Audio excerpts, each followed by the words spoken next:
All right. Good morning, everyone, and welcome to day 9 of 16 Days of Activism with Equality Bahamas. My name is Lauren Glinton, and I'm a volunteer here at Equality Bahamas. And we're really excited to be joined by Melissa Major this morning for a chat about healthcare accessibility, patient navigation. Melissa Major is the visionary behind MD Patient Navigation, serving as its founder and lead navigator. She has significantly advanced the fight against cancer by collaborating with distinguished experts in their respective fields, including Mrs. Susan Roberts, the esteemed founder of the Cancer Society of the Bahamas, the late Dr. John A. Lunn, a luminary in medical research and healthcare progress in the Bahamas, as well as former US Ambassador Ned L. Siegel, who co-founded the Bahamas Breast Cancer Initiative Foundation, and Dr. Stephen Nard, a global authority in breast and ovarian cancer, and a dedicated team of local oncologists in the Bahamas. Melissa is an integral member of the Bahamas country team dedicated to establishing a National Cancer Registry and formulating a National Cancer Control Plan. She leads the Committee for Cancer Awareness under the Healthy Bahamas Coalition, operating under the Ministry of Health. Thank you so much for joining us this morning, Melissa. We are really excited to have this conversation because I think, within the last few years, we've all seen how difficult it can be to navigate the healthcare system in the Bahamas, particularly with the COVID-19 pandemic and just a lot of other critical events that have happened in the country, including, the displacement of a lot of residents from Abaco and Grand Bahama as a result of Dorian, and what it takes to manage these healthcare systems in a way that prioritizes patients. So can you begin by telling us a little bit about your work at MD Patient Navigation and what patient navigation is?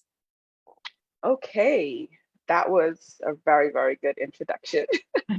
And I just want to say, thank you for having me.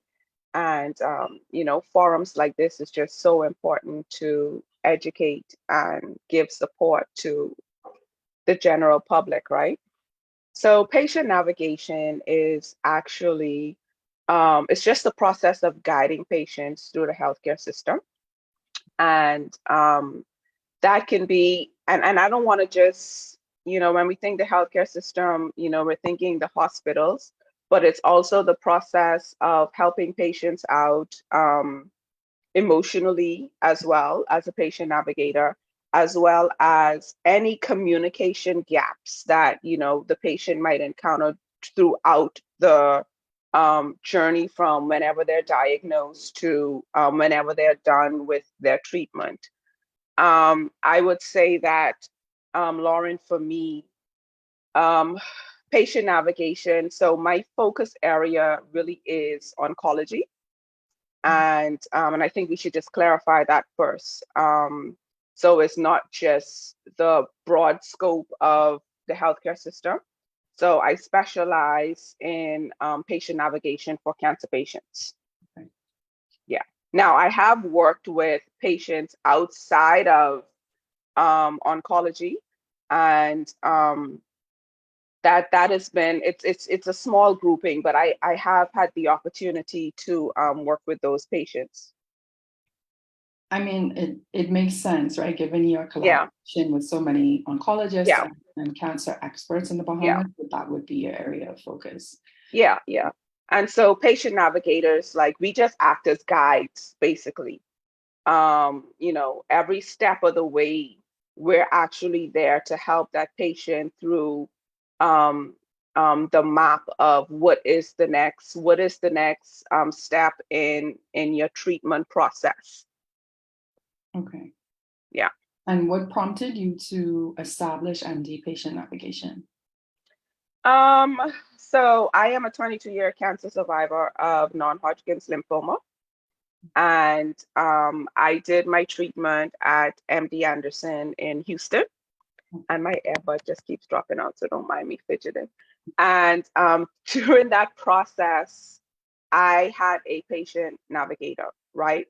Now, most hospitals in the US, especially the really big ones, right? The universities, they have patient advocates or patient navigators that help the patients throughout their treatment And the thing is, a patient navigator is such an important part of um, the team, the patient's team. So, you have your doctors, you have your nurses, you have other specialty professionals that help you out. But the patient navigator, like I said, is just a guide. I had a guide throughout the entire process, and it was absolutely amazing. And when I came back home after treatment, I realized that a lot of persons that I started working with when I was volunteering at the Cancer Society, I became that guide for them. Mm. And they would come and they would ask questions, and I would be like, okay, no, this is the next step. Even as simple as finding resources, helping them out with literacy issues as it relates to being able to understand, the information that is given to them. As simple as, filling out forms. A lot of what I do actually is non-clinical as well, as it relates to, some persons might need assistance with a ride to treatment, or they might need, cancer patients also encounter food insecurity. And so I have witnessed a lot of that, going through working at the Cancer Society, working in the cancer community for the past 22 years. And I just decided that, okay, you know what, I'm going to put a program in place where I'm better able to assist patients. And a lot of what I do is, it's more one-on-one than in versus a support group. Okay. Yeah. Yeah. Um, that's amazing that you had that experience and wanted to bring it back to people in the Yeah. Bahamas, because we know that cancer is very prevalent, particularly breast cancer, prostate cancer, liver cancer, colon cancer. Yeah. They're all very prevalent in our community, and it can be overwhelming to get a diagnosis and then try and figure out what to do with the diagnosis, right? So I think this patient navigator role is very critical, but it's just something that a lot of people didn't know existed. Yeah. So what has been your experience in helping cancer patients in the Bahamas navigate their healthcare journey and their cancer treatment? You touched on it a little bit just now, but what are those steps and involved in getting cancer treatment in the Bahamas? The thing about it is we have options. We have a lot of options as it relates to cancer treatment here. The work that the grouping that I work with primarily is public health, right? And my services are actually free for anyone that's going through health. And Wow, the reason, yeah, that's yeah, incredible. yeah.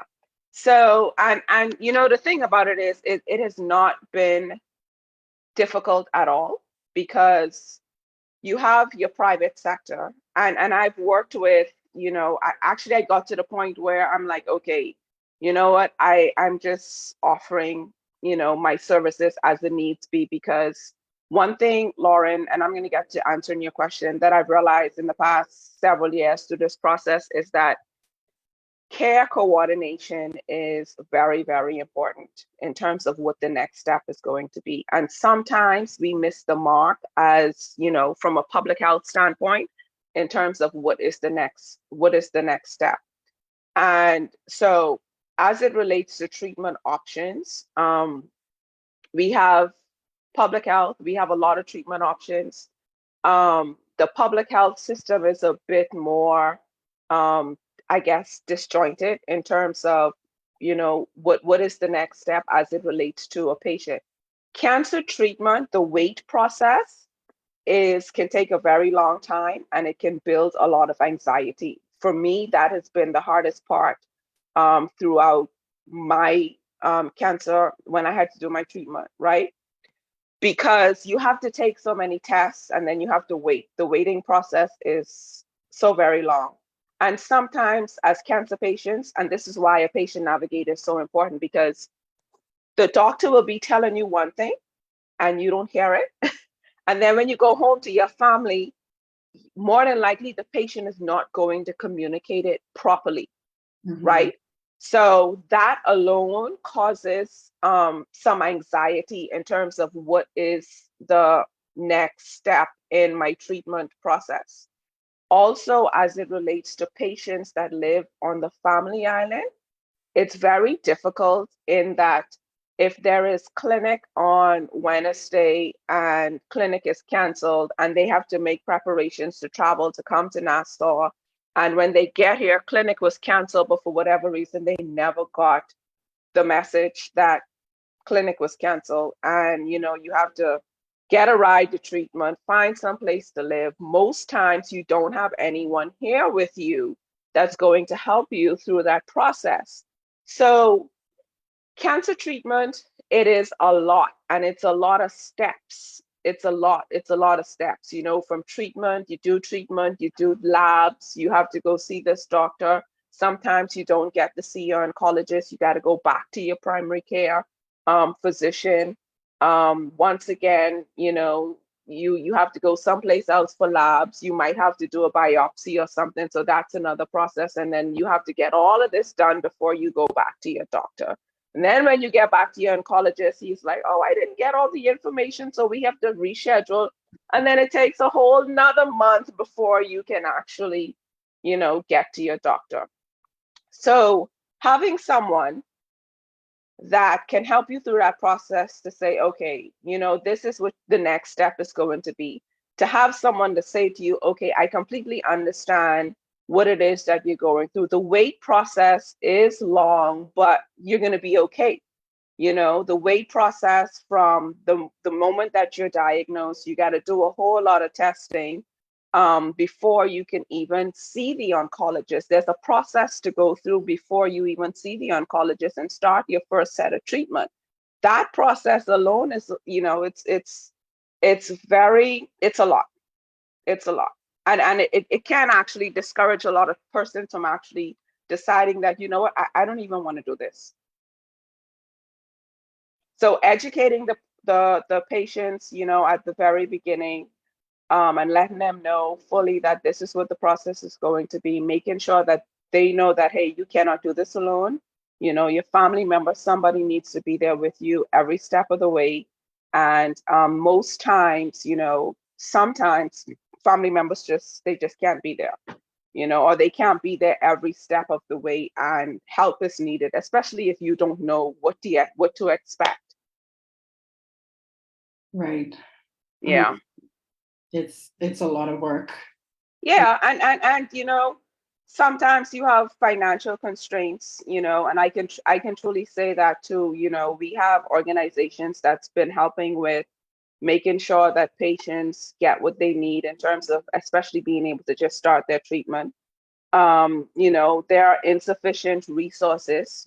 We still have persons that don't have access to the internet, so it's not like, and I think that's something that we don't realize. Not everybody can go on Google and say, hey, what should my next step be? You actually need somebody, or maybe they don't understand how to use the internet. So making sure that the communication gap, the care gap is, let's close the care gap and make sure that everybody gets equal opportunity to healthcare, and that looks different for every patient, really. And, my heart breaks, especially for those patients that are going through the public health system, because definitely care coordination is definitely needed for them. Yeah. And I think, well, you've touched on so many interesting points. And I think, for me, two of them are the anxiety related to trying to navigate Yeah, treatment and the barriers that might exist. So, as you yeah, mentioned, like transportation and lack of communication in terms of availability of doctors, if appointments get yeah, canceled. I mean, it's it makes it very challenging for people to want to pursue the healthcare that they are entitled to. Um, right, and that's one of the things that you talk about in your work, that people are entitled to healthcare. And this is something that we uh, try and promote as well at Equality Bahamas. We try to remind everyone that they have a right to live a life free from violence. They have a Yeah. right to live a long, healthy life. And I think we often take these things for granted, not realizing that we're entitled to them. So can you talk a little bit about your conversations with patients who maybe are coming from that place of, being less educated, not for any fault of their own, but just having that kind of lack of understanding that this is something that they're entitled to? Yeah. You know, I because I've been there and I know, honestly, the conversation, I almost could hit the nail on the head. The very first opportunity we get to talk. I get to talk with any patient. And anxiety, Lauren, is the fear factor of I don't have what I need to get through this process, and the most comforting part of working with the patients is assuring them that, hey, you have someone that can support you every step of the way. You have someone basically that I've been there, so I could speak to, okay, I could speak to the wait times. I can speak to not understanding. I can speak to not having finances. I can speak to, okay, this is what you need to do to become an empowered patient. This is, even if you don't have somebody to go with you, and I have a full-time job, right? And when persons they call me at the very beginning, right? This is when I hear from the patients. They call me at the very beginning. Oh, Melissa, I just found out that I was diagnosed with cancer. And my first thing is, when you go and you meet with the doctor, make sure that you have a notepad, and you ask the doctor, you know what type of cancer it is, how long your treatment is going to be, what are your treatment options, and what are the long-term, short-term side effects. And it's not, I think one of the things too is that you're probably not going to see your oncologist every week. The process of cancer treatment is, it's you have a lot of specialists that are involved. And having that conversation and letting them know that, hey, this is what your next step is very important. I just had the conversation with somebody the other day, and I actually told them, I said, for me, what was so comforting through my entire cancer journey was that I always knew what my next step was. And even if that next step was not successful, I was able to prepare myself leading up to that, and knowing that, okay, this is what we're going to do. And even if we got to that point and it wasn't successful, I knew what to expect. And my patient navigator would say, okay, so this is what did not happen. So let's move forward with, something else. And knowing that I had somebody to depend on was just, it was so comforting, and it brought a different level of hope in my treatment. Most of the patients, when I talk to them, and they could pick up the phone and they could call me and they could say, hey, Melissa, you know what? I called the hospital today, and, my appointment got canceled for my port, and it was rescheduled. And I could tell them, hey, listen, this happens sometimes. So just make sure in your little diary or your book, follow up with when it will become, available. And not only that, but helping them with, okay, you know what? Don't focus on the fact that it's not a death sentence. And I think that's another scary, the big fear factor when it comes to cancer, because we always automatically think that it's not a death sentence. And I've had conversations where I've said, did the doctor tell you that you're going to die? And they're like, no. So once we get that out of the way, and I can assure them that, hey, it's not going to be easy, but I'm definitely there every step of the way. And whatever resources that you might need, we are going to find those resources together. So having that togetherness is very, very important, and assuring them that, hey, me working with you is making sure that you get the best outcome throughout this process. And and some things I don't understand, and I have to go and look and research for myself and say, okay, you know what? Okay, let me educate myself, and then, we could become educated together. And I think that is just so impactful when it comes to what it is that the patient really needs. Yeah, I mean, I could imagine. Yeah. At one point, I had like a thyroid disorder, and just navigating that was a lot in itself, because Yeah. you Yeah. have to get an endocrinologist, you have to do blood work, you occasionally have to do ultrasounds, and it can be a lot. And I think, to your point, sometimes you just want to know what the next step is, so that you feel that you at least have some control over your own healthcare, and what your future looks like in terms of your health.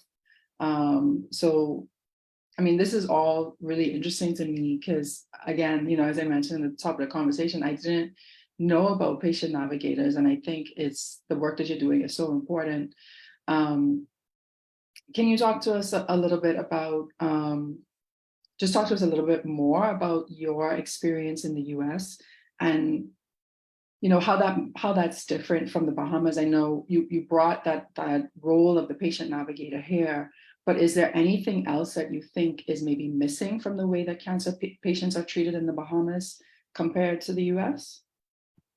I so the patient navigation in the US is a big thing. It's huge. Patient navigators, patient advocates, they have lay navigators, where patients basically, like I said, it's non-clinical, and it's just helping patients through their day-to-day.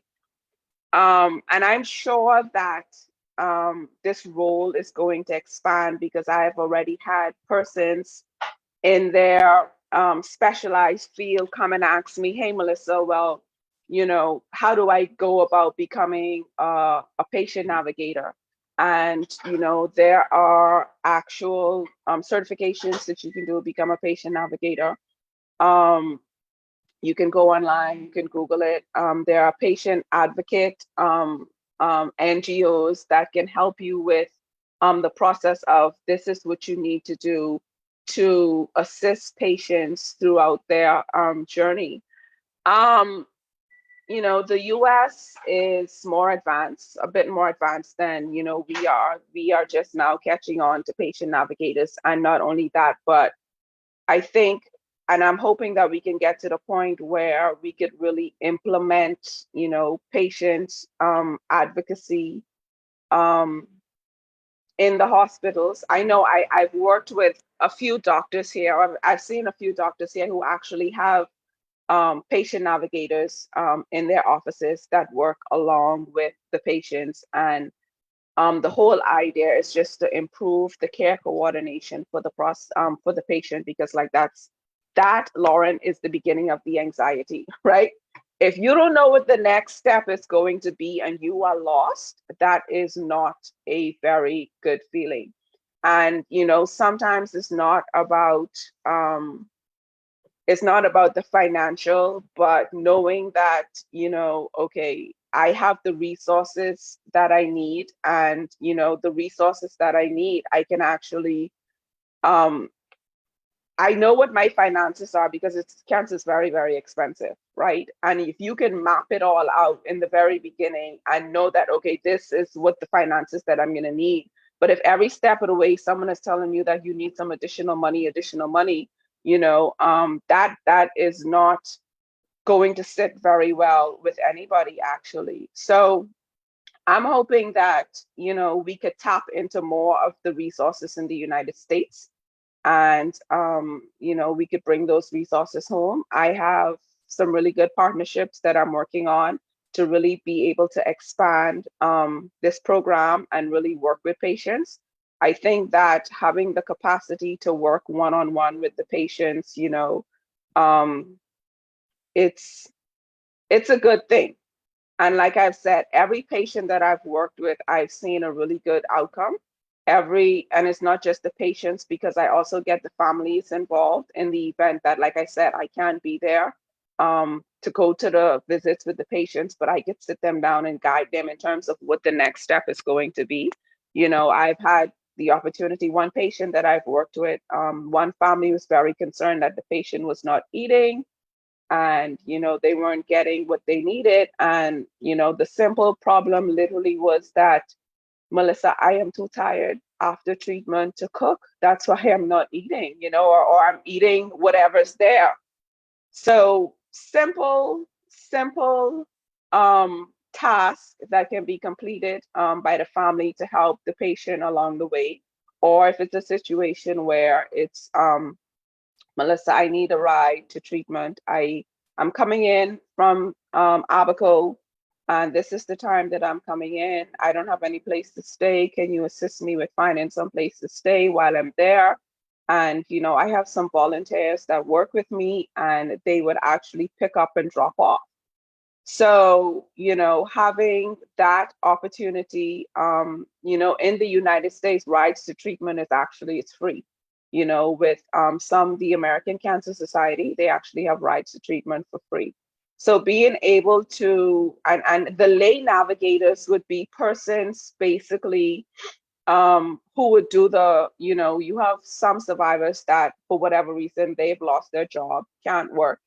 And now this is an opportunity that we have here where we can grow and expand and give those survivors that might have lost their job due to cancer treatment an opportunity to get back, because they would be perfect because they went through the system. They know the system, you know? So picking up, drop off the treatment, care coordination, just sign up, register. And it's just as simple as making that call to say, hey, this is what your next treatment is. Let me call the hospital to find out, rather than you booking that flight and you can't make it. Let me coordinate all of this for you. Let me pick up your labs, take it to your doctor. Let me email it, because some people, like I said, we tend to forget that we still have persons out there that are not tech savvy, and sending the emailing the labs, that's a possibility that there's a possibility that they just can't do it and they just need help with it. It's true. I think because we often call this the digital age, and a lot of us Yes, are used to yes, having yes, access to the internet, yes, yes. being on our phones. We just forget that there are a lot of folks out there who don't have access to And these there are a things. lot of folks that just really, really need help. Mhm. Yeah. So I think based on what you shared just now, it really takes a community for people to Yes. get through cancer and come out mentally strong, having that capacity, like you were talking about, to know that this isn't the end, Yeah. and know that they can get through the many steps that are involved, all of the waiting that's involved. It is temporary. It does come to an end. Um, are there any misconceptions about cancer or cancer treatment in the Bahamas that you think are important to kind of demystify for people? I think, and one of the big things is that people just automatically think that, you do chemotherapy, you're gonna die, or chemotherapy, you have, when it comes to treatment options, right? Let me speak to this first, because I have a lot of patients, Lauren, that come to me and they're like, oh, I don't want to do chemo. I don't want to do, the traditional treatment for cancer treatment, because persons might have died or they didn't have a good experience with a family member. And, one of the biggest things is that I can't go against chemotherapy, because I did 8 cycles of chemotherapy and 28 days of radiation, right? It was not easy, but it saved my life 22 years later, right? And I think becoming educated is so very important when it comes to treatment options, right? And you have persons that say, "Oh, I'm not going to do chemo. I want to do natural medicine. I want to do alternative medicine," which is fine. I don't know of anywhere currently here in Nassau that, and when it comes to treatment as well, one of the big questions that you want to ask is, you want evidence, right? You want to know that, okay, you did this treatment on somebody who was give me the evidence, give me the numbers in terms of what are the survival rates, right? Um, Patients need to know and understand that when it comes to natural medicine, you need to know what um, the research, what is the evidence, and natural medicine. We don't have a lot of science behind it right now, and that is fine. But do the research, make sure that you have the capacity to be able to fulfill whatever natural medicine has to offer you. Make sure that the doctor is qualified and could give you evidence of whoever they are working with. Most persons say, oh, Melissa, I'm going to take the holistic approach, and that is fine. And I often tell them that, your holistic approach can actually also work along with traditional, conventional medicine as well. So, removing yourself from that everybody dies from cancer is, that is like from chemotherapy, that is the biggest. Every patient that comes to me, we always have to have okay, let's look at the science, let's look at the evidence, let's look at what is available. Let's look at, do you have the capacity to actually do the holistic treatment or the natural medicine? What are the long-term, short-term results when it comes to any type of treatment option? So even though, and then knowing what type of cancer it is that you have, knowing whether it's aggressive, slow growing, the doctor will give you all this information, and having the evidence of how well your treatment, before you even start your treatment with conventional medicine, you will have patients, the doctor is able to, tell you that, this is what the long-term, short-term side effects are.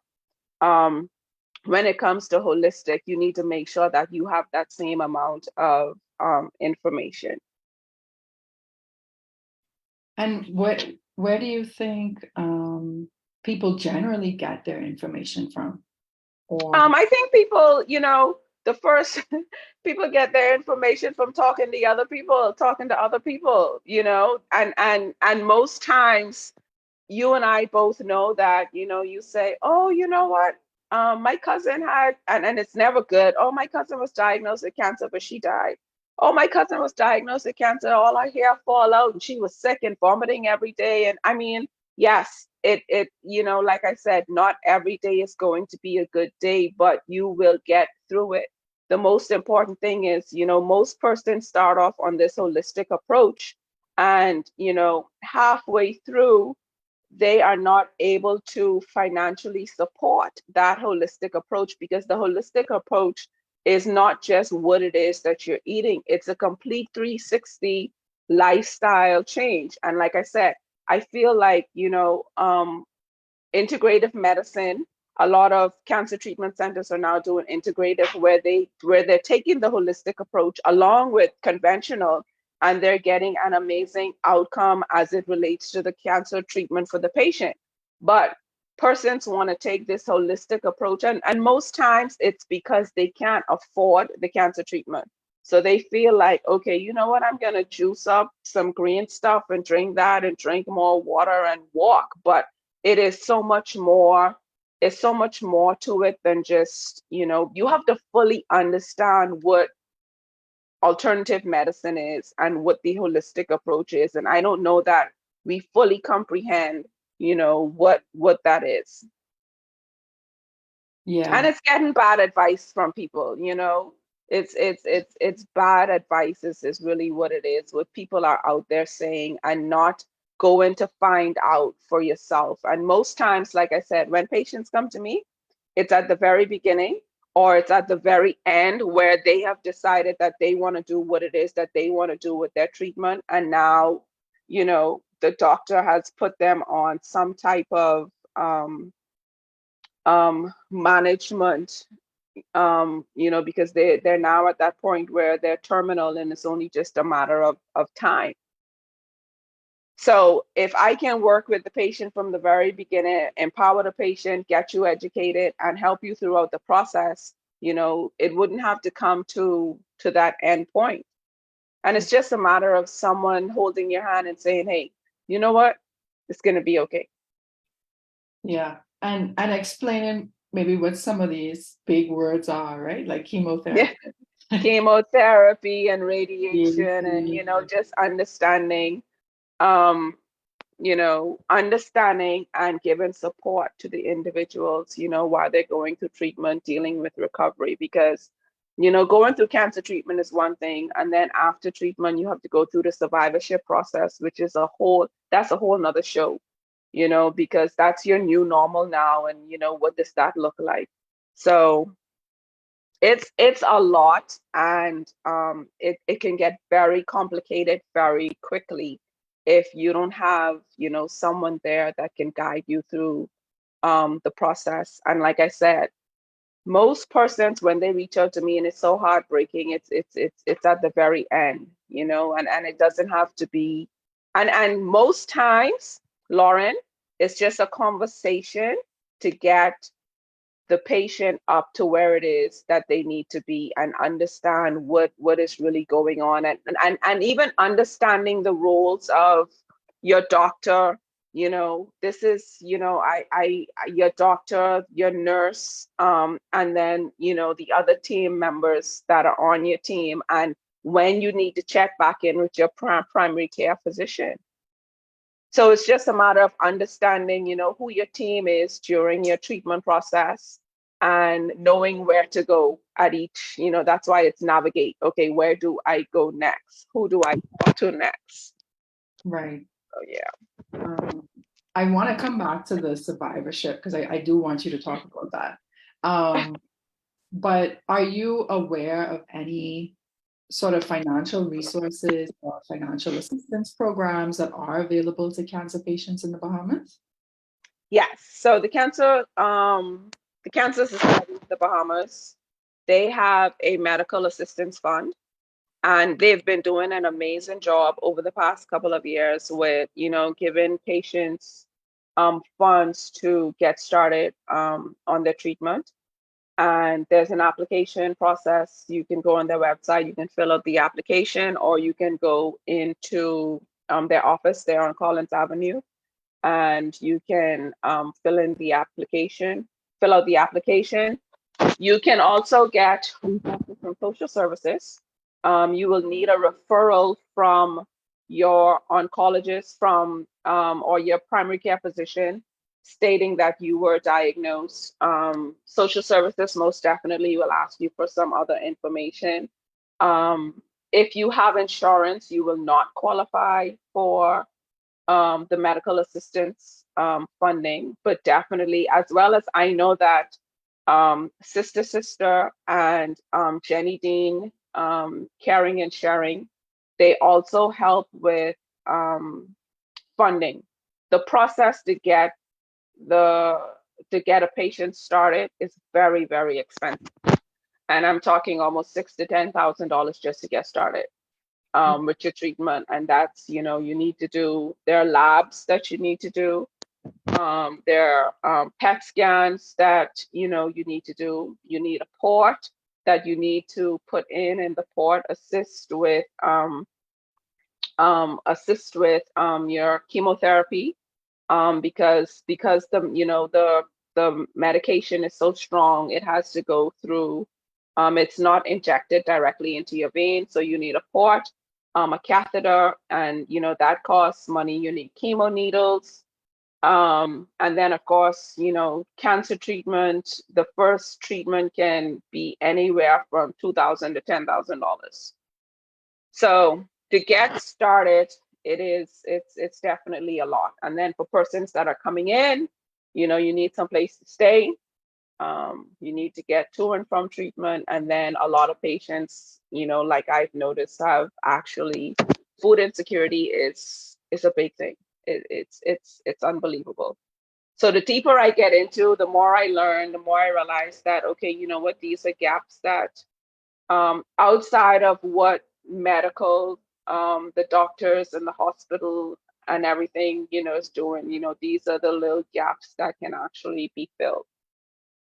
And what would you say are maybe some of the root causes of that food insecurity? I know you mentioned earlier you had a patient who's just too tired to cook. Yeah. Are there other, causes that are kind of emerging in your work? I've realized that people just can't afford it. Mm. They can't, and not only can they can't afford it, but cancer, it's like I said, it's very expensive. And being able to get the proper nutrients while you're doing treatment is very, very, very important, right?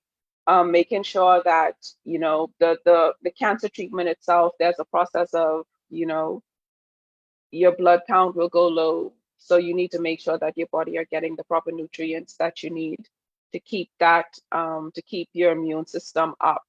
So you have to be eating, a certain amount of food. And if you just can't afford it, and the only thing that you could probably get is, some noodles or, some crackers or whatever it is, that's one of the things that I've encountered. But I've had some conversations with some of the feeding agencies here, and they're more than willing to assist me with making sure that, patients can get the meals that they need. Yeah. So it sounds like, in addition to being a patient navigator, you're really navigating all the disjointedness of the healthcare system and trying to address so many different gaps that are interconnected. Yeah, Because I think, a lot of people are maybe familiar with some of these feeding agencies like Hands for Hunger or the Bahamas Feeding Network, but yeah, we're not aware of the need for them to actually service cancer patients and the yeah, fact that, yeah. that food insecurity is Well, a challenge. Lauren, the fact that, and all those organizations are doing an amazing job. But I think one thing that we don't realize or understand is that um, being able to get to those agencies to get the food, you know, um, one of, for the past couple of weeks, some of the patients that I've been helping out have been talking about, loneliness, or, they live by themselves and they don't want to be a burden to their family. So they don't talk about what it is that they're going through, what it is that they're experiencing. And some people are still very ashamed to even talk about, because they feel like, this is my fault. They don't want to talk about it, they don't want to tell anybody. So they are suffering in silence. So you would actually need, like I talked earlier about the patient that didn't have the food, right? I actually had to go and get the food and take it to the patient, or, say, well, okay, I need like give me, 3 meals that I could take that over time, that after she's done with treatment, she's like, Melissa, I'm in bed for like a couple of days.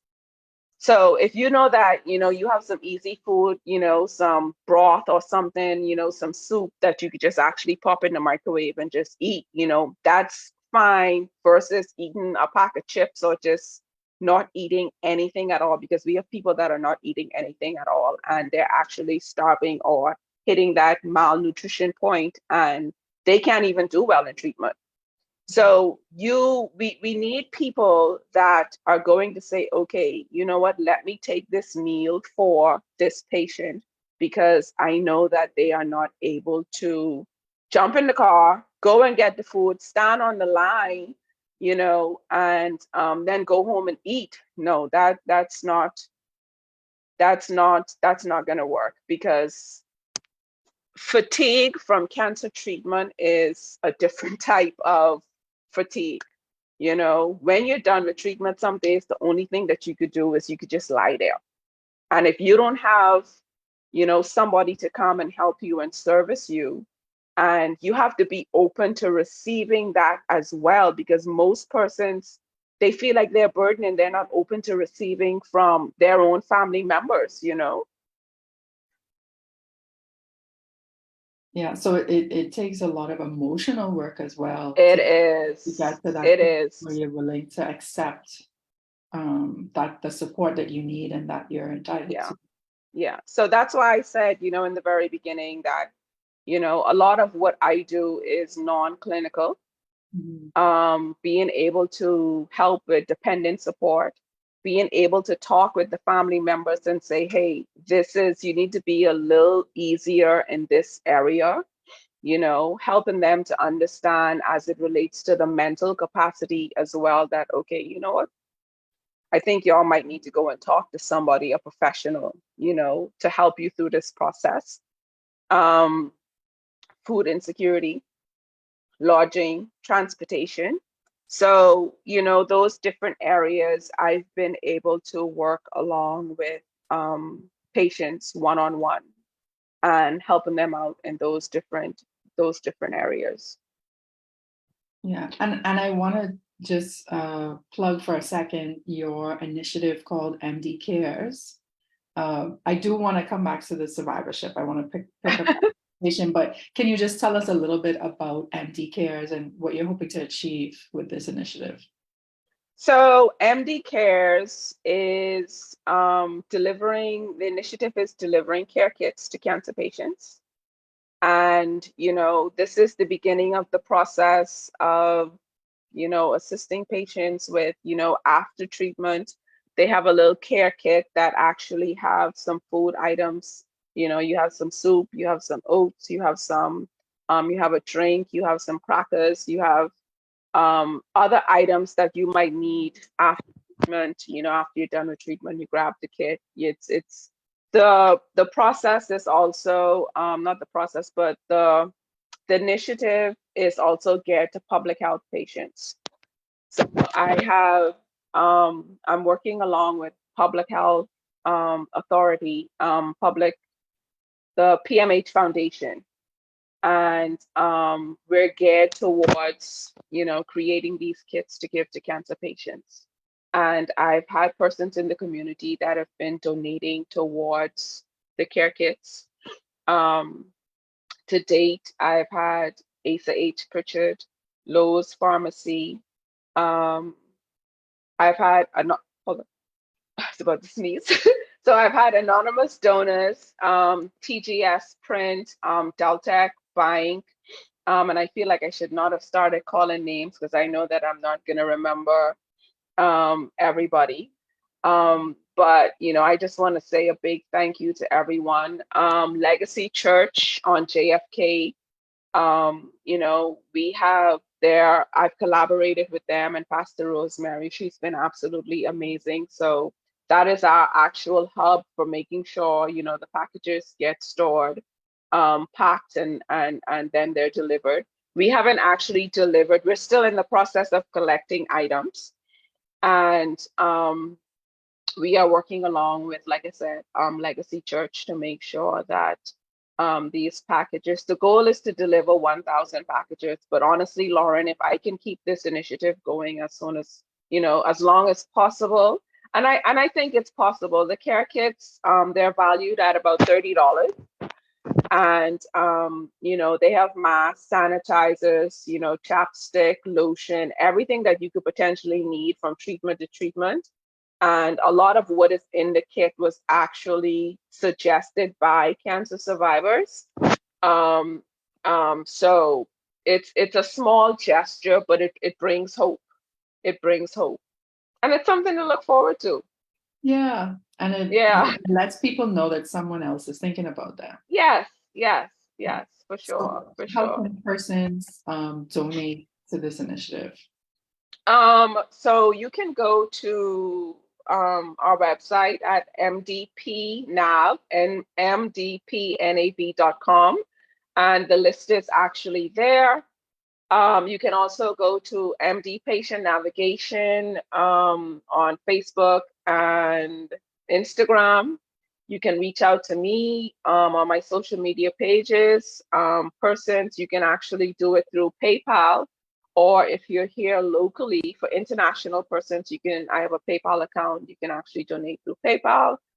For persons that are here locally, you can make a bank transfer, or I have a lot of persons, Lauren, that have actually been purchasing the items and bringing the items to me, and that works. And my only request is that for the items that you donate, make sure they're like travel size items, because the box is not a very big. I actually have a box here.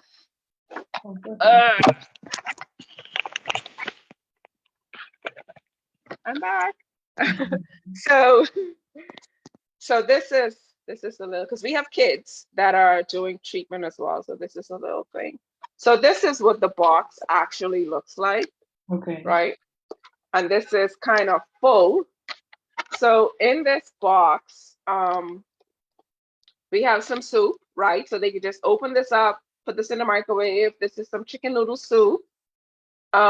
This is actually electrolytes, because during treatment, sometimes you just dehydrate it, and we dehydrate it without treatment. We have some gel hand sanitizer. We have water. I am water queen.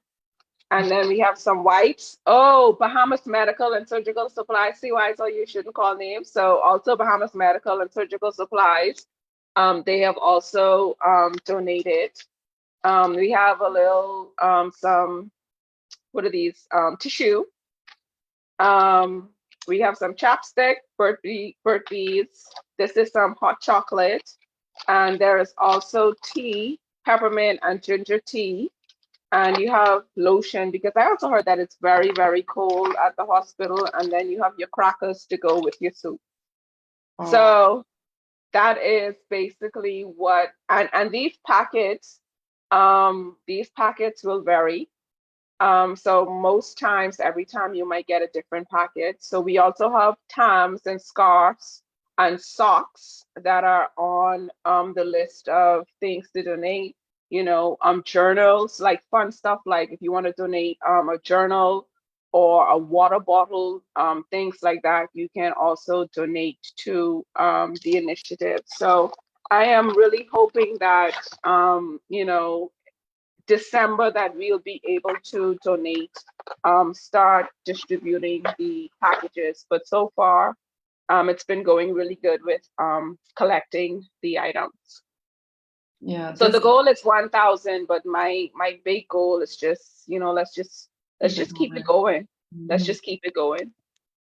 It's an amazing initiative, and I think it's such a great way to get so many different people involved. Like, companies that already have those sort of supplies and may have Yes. Awesome. And the items are, the travel size items fit perfectly in the boxes, and these you can use from treatment to treatment. The one thing that's not here is the face mask, because that's a big thing too, because during certain times the patient blood count might be low, and they can be susceptible to catching a cold or something like that. So face mask is very necessary for cancer patients, way before COVID. Yeah. Yeah. Okay, so we have just a few minutes. I don't want to keep you too long. Okay.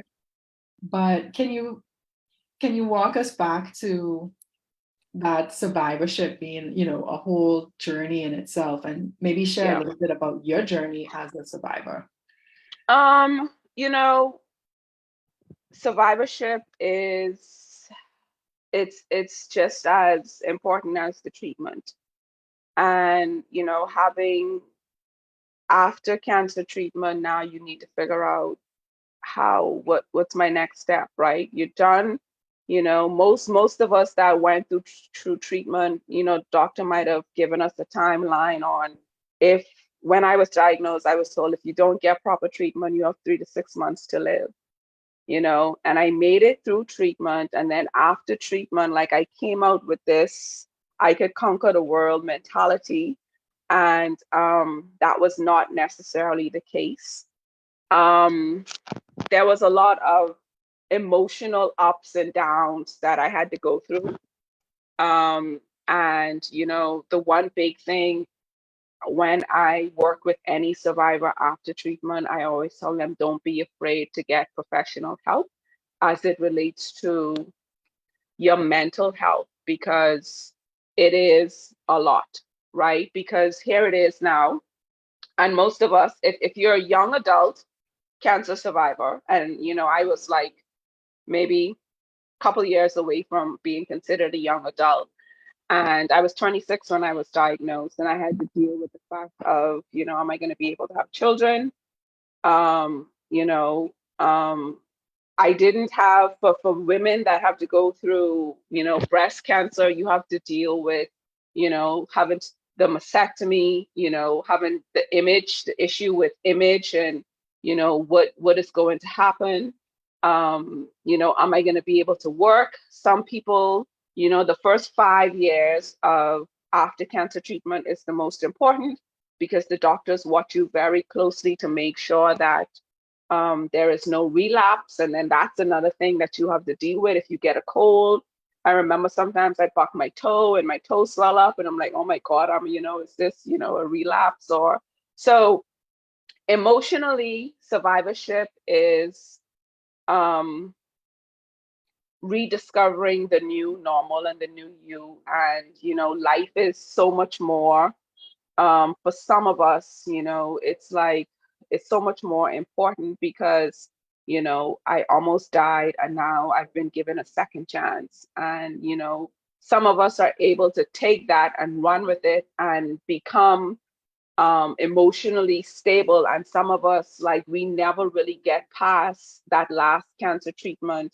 And it's very, very, very difficult. There's a whole financial burden after cancer as well, because I've maxed out $1 million in cancer treatment. Like I said, I did not do my treatment here. I was in the United States. I was at a research center. I was 26 at the time. I was told I had 3 to 6 months to live, providing I didn't get proper treatment.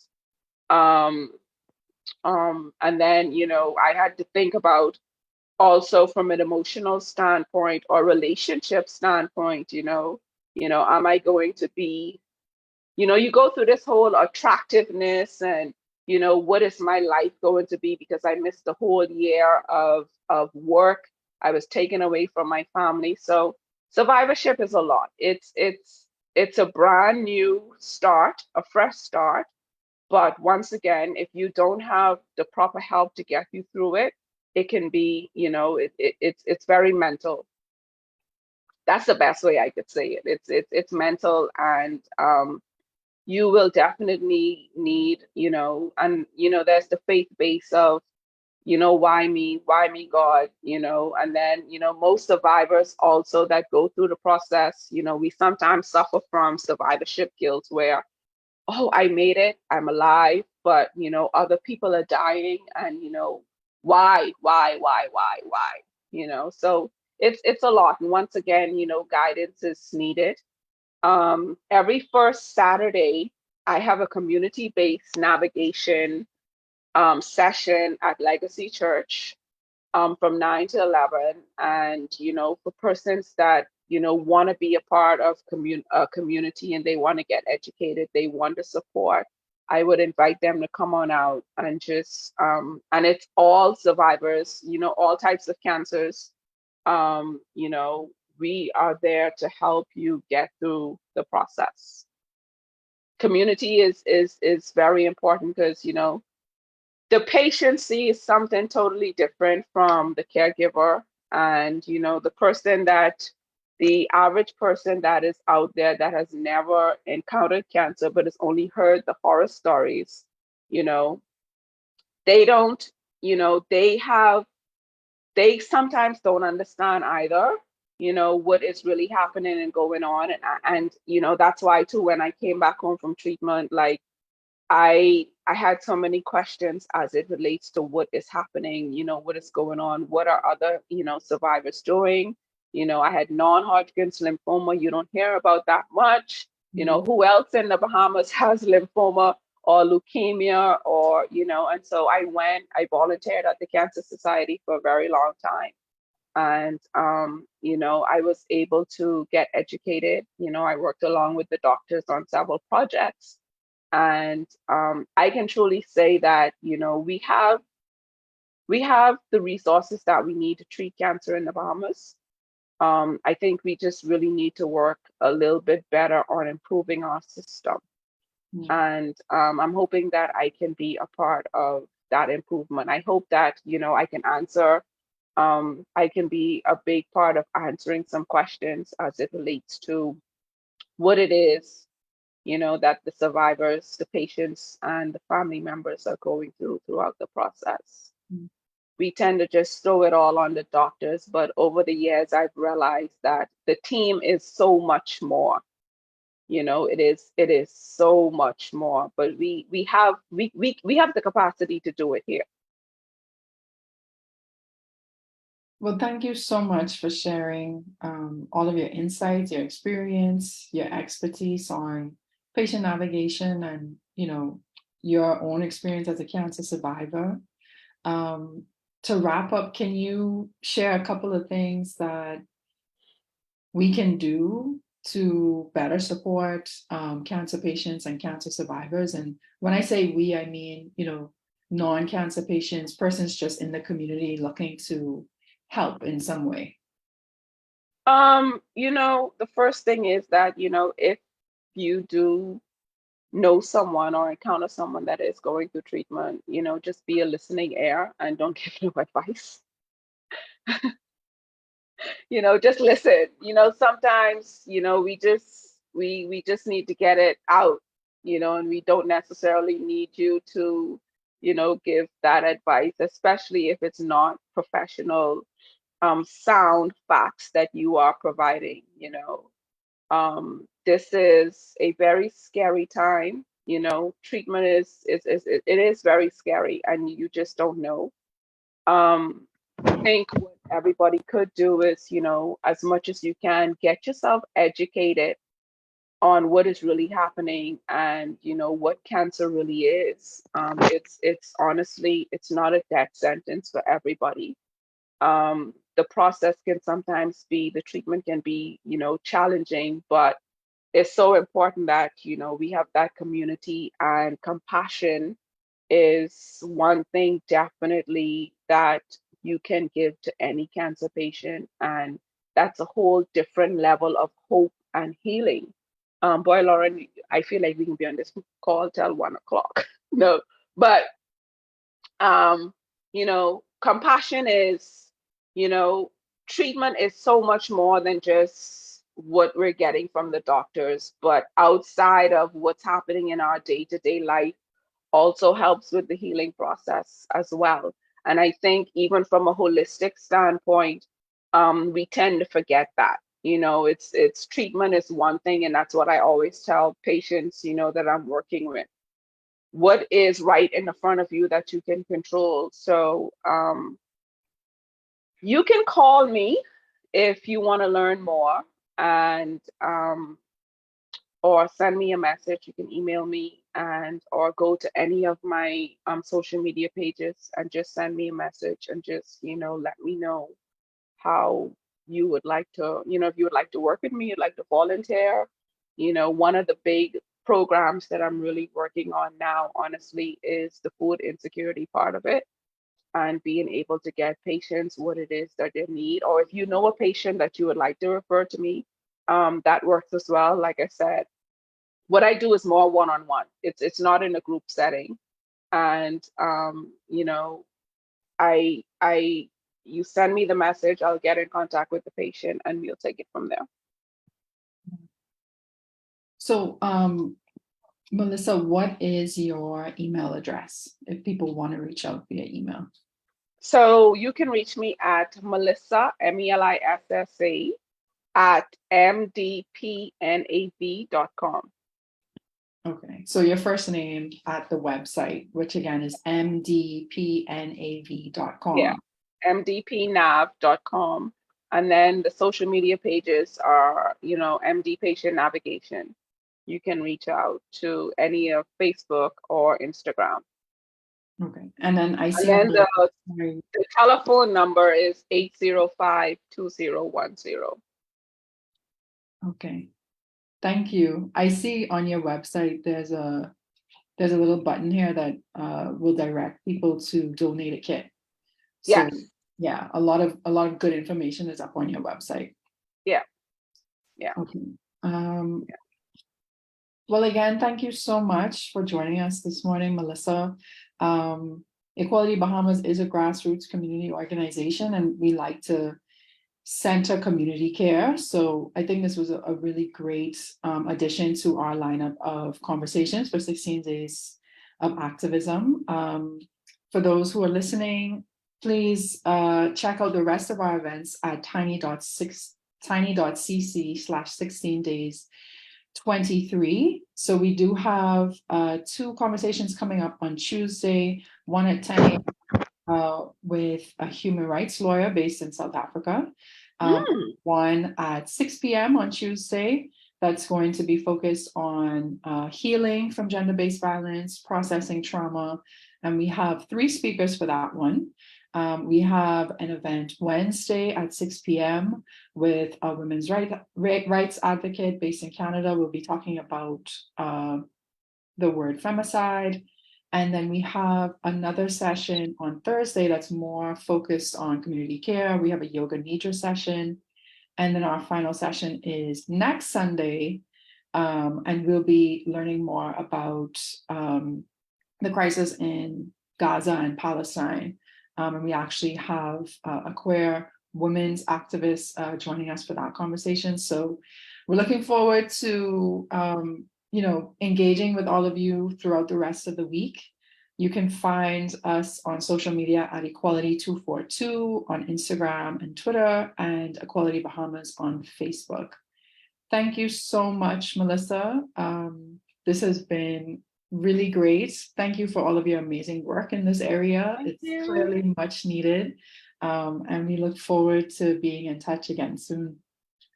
Thank you so much. And thank you for having me. And thank you for putting up with my bad internet connection. Anytime. And I just want to say that, I've known Alicia for a long time, and I just want to continue on. I just hope that y'all continue to do an amazing job in the community. This is very important, and she has also been one of those persons, who's been behind me to just get it done, just do it. So, yeah, and sometimes you really need that push because people out there really need your help. It's true. And Yeah. sometimes you just don't know what you don't know. And sometimes you don't know what you do. I love that. I need to go tweet. People still tweeting or people Xing now. What is it? I mean, I still call it Twitter because yeah. People are definitely still tweeting. Yeah. Okay. Well, thank you so much. I appreciate this moment. Thank you, Melissa. Enjoy the rest of your Sunday. Okay. Bye-bye. Bye.